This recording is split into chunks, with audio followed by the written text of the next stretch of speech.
జై శ్రీ గణేష. మనం మహాభారతం చెప్పుకుంటున్నాం. ఎక్కడున్నాం? ఉద్యోగ పర్వం 4వ ఆశ్వాసంలో ఉన్నాము. కౌరవులు పాండవులు కురుక్షేత్రానికి చేరుకున్నారు. గత ఎపిసోడ్లో ఏం చెప్పాను, దుర్యోధనుడు అడిగాడు భీష్ముని, తాత అసలు మన సైడు వాళ్ళ సైడు యోధులు ఉన్నారు కదా, ఎవరి శక్తి ఎంత, ఎవరెవరు ఏ కేటగిరీలోకి వస్తారు అని. సో అప్పుడు ఆల్రెడీ నేను గత ఎపిసోడ్లో చెప్పాను, కౌరవులకు సంబంధించిన సైన్యంలో ఎవరెవరు ఏ రకానికి చెందిన వాళ్ళు చెప్పాం కదా. ఈ రోజు మనం పాండవుల సైడ్ చెప్తాం. అసలు పాండవుల వైపు ఉన్నటువంటి వీరులు ఎవరు, వాళ్ళ శక్తి ఎంత, వాళ్ళు ఎలా యుద్ధం చేయగలుగుతారు, వాళ్ళు ఏ రకానికి చెందినటువంటి వీరుడు, ఇవన్నీ కూడా మనం చూద్దాం. అతిరథులు అంటే తన రథాన్ని తన సారథిని కాపాడుకుంటూ ఒకేసారి 11,000 మందితో యుద్ధం చేయగలిగినవాడు. మహారథుడు అంటే అనేక వేల మందితో ఒక్కసారి యుద్ధం చేయగలిగినవాడు. సమరథుడు అంటే తనతో సమానమైనటువంటి స్థాయి ఉన్న ఒక్కడితో యుద్ధం చేయగలిగినవాడు. అదేవిధంగా అర్ధరథుడు అంటే కనీసం తనతో సమానమైనటువంటి స్థాయి ఉన్నవాడితో కూడా యుద్ధం చేయలేనివాడు. సో ఈ 4 కేటగిరీలు వస్తాయని చెప్పాం కదా. సో అయితే దీంట్లో ధర్మరాజు వచ్చేసి అతిరథుడుగా వస్తాడు. అంటే ధర్మరాజు అంటే మనం ధర్మరాజు యుద్ధం చేయడం ఇష్టం ఉండదు ధర్మరాజుకు, యుద్ధం ఎందుకు అనేటువంటి అనుకుంటాడు. కానీ యుద్ధంలో దిగితే యుద్ధ వ్యూహాలు రచించడంలో కానీ, యుద్ధానికి సంబంధించినటువంటి పన్నాగాలు పన్నడంలో కానీ దిట్ట. ఎట్ ద సేమ్ టైం అతిరథుడుగా మహాయుద్ధం చేయగలుగుతాడు. ఇక భీముడు కూడా అతిరథుడి కిందికే వస్తాడు. భీముడికి సంబంధించి దీనిలో మొదటి రకం, దానిలో కూడా 4 కేటగిరీలు ఉంటాయి. సో అతిరథుల్లో మొదటి రకం వాడు, అందరిలోనూ శ్రేష్ఠుడు, ఎంతమందితో అయినా అలవోకగా యుద్ధం చేయగలిగినవాడు. ఇక అర్జునుడి గురించి చెప్తూ భీష్ముడు అంటారు, ఈ నాలుగింటిలో ఏ రకం కిందికి అర్జునుడు వస్తాడు అంటే మాత్రం నేను చెప్పలేను. ఎందుకంటే ఇప్పటి వరకు అర్జునుడు లాంటి వీరుడు పుట్టలేదు, అర్జునుడు లాంటి వీరుడిని నేను ఎక్కడా చూడలేదు. కాబట్టి అర్జునుడు వీటన్నింటికీ కూడా అతీతంగా ఉంటాడు. అర్జునుడే దిగి యుద్ధం చేస్తే అతన్ని తట్టుకునేటువంటి వీరుడు అసలు మన దగ్గరే కాదు, ఈ భూమండలం మీదే లేదు అంటాడు. ఇంకా ఆ తర్వాత నకల సహదేవుల విషయానికి వచ్చేసి వీళ్ళు సమరథుల కిందికి వస్తారు. అసలు యుద్ధం చేస్తే ఇది కదా యుద్ధం అన్నట్టుగా చేస్తారు. అసలే ద్రౌపదికి జరిగిన అవమానానికి ప్రతీకారం, తన అన్నలకు జరిగిన అవమానానికి ప్రతీకారం తీర్చుకోవాలని ఉన్నారు. ఈసారి వాళ్ళిద్దరూ పెద్ద పులుల్లా తిరగబడపోతున్నారు. కాబట్టి దుర్యోధన వాళ్ళ విషయంలో చాలా జాగ్రత్తగా ఉండు. ఇక ద్రౌపది కుమారులు 5 ఎవరైతే ఉన్నారో, ప్రతివిందుడు, శృతసోముడు, శృతకీర్తి, శతానికుడు, శృతసేనుడు, ఈ 5 కూడా తండ్రుల పోలికలతోనే కాదు, తండ్రుల యొక్క శక్తిని కూడా పంచుకొని పుట్టారు. ఈ 5 కూడా వీళ్ళు వచ్చేసి మహారథుల కిందికి వస్తారు. వీళ్ళు తమ తల్లికి జరిగినటువంటి అవమానానికి ప్రతీకారం తీర్చుకోవడానికి ఒక బడవాగ్నిలాగా పొంగుకుంటూ వస్తున్నారు. వీళ్ళని తట్టుకొని నిలబడడం కూడా చాలా కష్టం, పక్కా వ్యూహాన్ని పన్నాల్సిన అవసరం ఉంది. ఇక అభిమన్యుడు గురించి మళ్ళీ చెప్తున్నాను దుర్యోధన విను. అర్జునుడు ఎంతటి శక్తివంతుడో అభిమన్యుడు కూడా అలాంటి వాడే అనిపిస్తుంది. ఎందుకంటే అర్జునుడి కన్నా ఒక అడుగు వెనక్కి ముందుకు వేస్తాడు యుద్ధంలో. కానీ ఈ అభిమన్యుడు అలాంటి రకం కాదు. యుద్ధంలో కేవలం ముందుకు మాత్రమే చూసేటువంటి వ్యక్తి. యుద్ధం అంటే చాలా చెవి కోసుకుంటాడు. తాను ఎప్పుడెప్పుడు తన తల్లికి జరిగినటువంటి అవమానానికి ప్రతీకారం తీర్చుకోవాలని రగిలిపోతున్నాడు. ఒక్క అభిమన్యుడు చాలు మనల్ని ముప్పతిప్పలు పెట్టడానికి. అభిమన్యుడి విషయంలో మనం చాలా జాగ్రత్తగా ఉండాలని చెప్తాడు. ఇంకా ఇలా చెప్తుంటాడు, ఘటోత్కచుడు అతిరథుల్లో మొదటి రకం వాడు, మాయా విద్యలన్నీ తెలిసిన వాడు. మహిరావణుడు ఎంతటి మాయా విద్యలో నైపుణ్యం కలవాడో అంతటి యుద్ధ నైపుణ్యం కలవాడు. ఒక్క ఘటోత్కచుడు చాలు మనల్ని ముప్పు తిప్పలు పెట్టి 3 చెరువుల నీళ్లు తాగించడానికి. ఘటోత్కచుడి విషయంలో, ఘటోత్కచుడి మాయ విషయంలో మనం జాగ్రత్తగా ఉండాలి. ఇక సాచికి, కృష్ణుడి తమ్ముడే కాదు, కృష్ణుడు మనసెరిగిన నేస్తం. కృష్ణుడు ఏం చేయగలుగుతాడు, ఏం చెప్తాడు అనేది ముందే తను చెప్పగలుగుతాడంటే ఎంతటి ఆప్తమిత్రుడో, అలాగే యుద్ధం చేయడంలో, యుద్ధ వ్యూహాలు పన్నడంలో దిట్ట.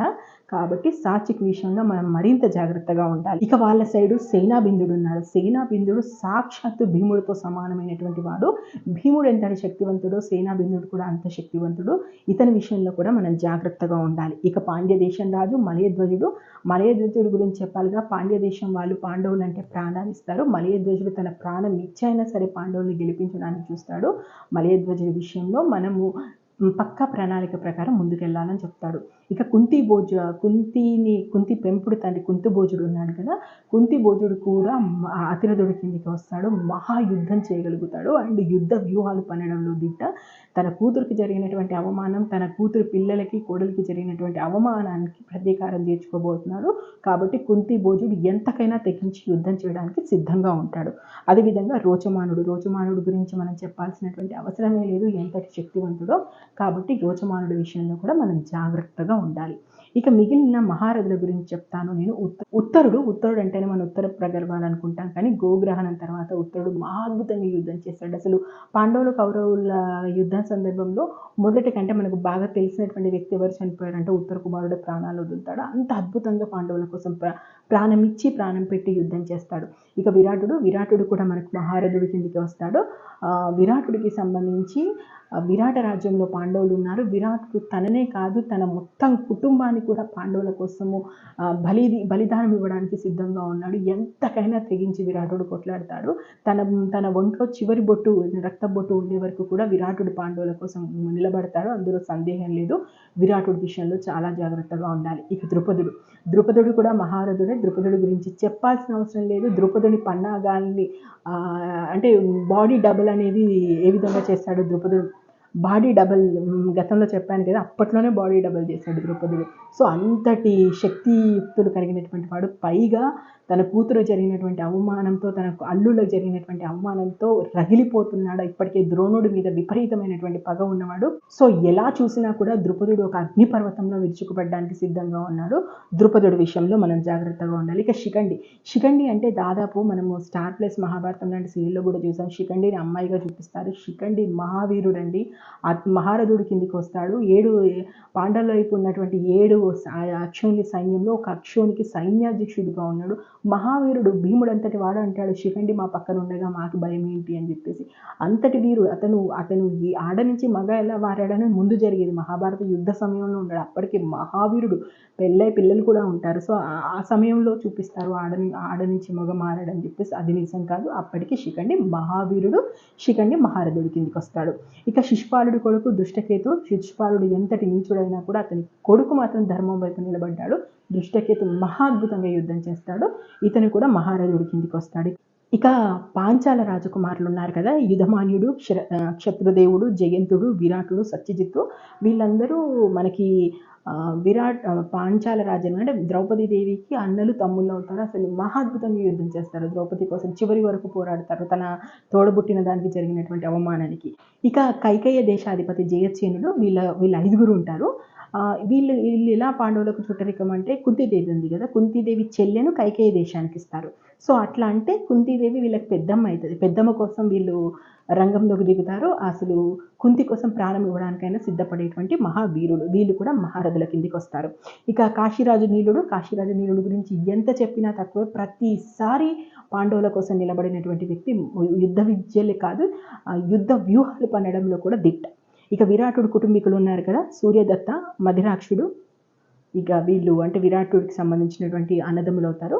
వీళ్ళు మహారథుల కిందికి వస్తారు. విరాటుడి కోసం ప్రాణం ఇవ్వడానికైనా సిద్ధం. ఇప్పుడు పాండవుల కోసం ఏం చేయడానికైనా సిద్ధం. ఇక శంకుడు గురించి మనకు తెలుసు. చిత్రమోదుడు, చేకేతుడు ఎంత శక్తివంతుడో మనకు తెలుసు. చంద్రదత్త, వ్యాఘ్రదత్త. సో వీళ్ళందరూ కూడా మహారథుల కిందికి వస్తారు. యుద్ధం కన్నా కూడా వీళ్ళు ధర్మం వైపు నిలిచినారు. పాండవులకు జరిగినటువంటి అవమానానికి ప్రతీకారం తెచ్చుకోవాలనుకుంటున్నారు. ఇక వీళ్ళలో సమరథుడు, కాశ్యుడు మాత్రమే ఉన్నాడు. సో ఏ రకంగా చూసుకున్నా కూడా పాండవుల వైపు ఏమైంది, అతిరథులు, మహారథులు చాలా ఎక్కువ మంది ఉన్నారు. ఓవరాల్గా ఇది పాండవులకు సంబంధించి వాళ్ళ శక్తికి సంబంధించి భీష్ముడు చెప్పింది. అండ్ భీష్ముడు ఇంకొక మాట కూడా చెప్తాడు, నేను కేవలం అతిరథులు, మహారథులు, సమరథుల గురించి చెప్పాను. వీళ్ళలో ఇంకా శక్తివంతులు ఉన్నారు. కేవలం పాండవుల కోసమే ప్రాణం ఇవ్వడానికి యుద్ధంలో దిగుతున్న వాళ్ళు ఉన్నారు. వాళ్ళు కూడా ఒక్కొక్కరు ఒక్కొక్క అగ్గిపిడిగా మీద పడేటువంటి అవకాశం ఉంది. ఎవరిని కూడా తక్కువ అంచనా వేయలేము. కాకపోతే దుర్యోధన, నీకు ఇక్కడ నేను ఒక విషయం చెప్పాలి. నేను ఒక అర్జునుడితో యుద్ధం చేయలేనేమో, అంటే సమానంగా యుద్ధం చేయలేనేమో, మిగిలిన వాళ్ళందరినీ కూడా ఓడించేటువంటి శక్తి నాకుంది, కానీ ఒక శిఖండితో మాత్రం నేను యుద్ధం చేయను అంటాడు. అప్పుడు దుర్యోధనుడు అంటాడు, అదేంటి నువ్వు శిఖండితో ఎందుకు యుద్ధం చేయవు? శిఖండి మన వైరపక్షంలో ఉన్నాడు. శిఖండిని ఎదురుగా వచ్చినప్పుడు నువ్వు యుద్ధం చేయాలి కదా తాత, యుద్ధం చెయ్యనంటేలా అంటాడు. అప్పుడు భీష్ముడు అంటాడు, ఏం చెప్పను మనవడా, అదొక పెద్ద రామాయణము, ఇప్పుడు అదంతా చెప్పాలా అంటాడు. అదేంటి తాత, ఇప్పుడు అతని శత్రుపక్షంలో ఉన్నాడు, నువ్వు అతనితో యుద్ధం చేయమంటున్నావు, అది నీ ప్రాణానికి ప్రమాదము, మనందరికి కూడా కష్టమే, కాబట్టి అసలు ఎందుకు చేయవు, నువ్వు చెప్పవా అంటాడు. సో ఇప్పుడు భీష్ముడు శిఖండి గురించి చెప్పడం మొదలు పెడతాడు. అంబ, శిఖండి ఆడ, ఆ తర్వాత మగ, ఆ తర్వాత మహారథుడు, యుద్ధము ఎలా వచ్చింది ఏంటి. సో ఇదంతా కూడా మనం నెక్స్ట్ ఎపిసోడ్లో చూద్దాం. నేను మహాభారతం ఉన్నట్టుగా చెప్తున్నాను. మీకు నచ్చితే ఆశీర్వదించండి. మహాభారతంలో ఇప్పటి వరకు ఏం జరిగిందో తెలుసుకోవాలనుకుంటే మన ఛానల్కి వెళ్ళండి, మహాభారతం ప్లేలిస్ట్ ఉంది, చూడండి. Thank you. జై హింద్.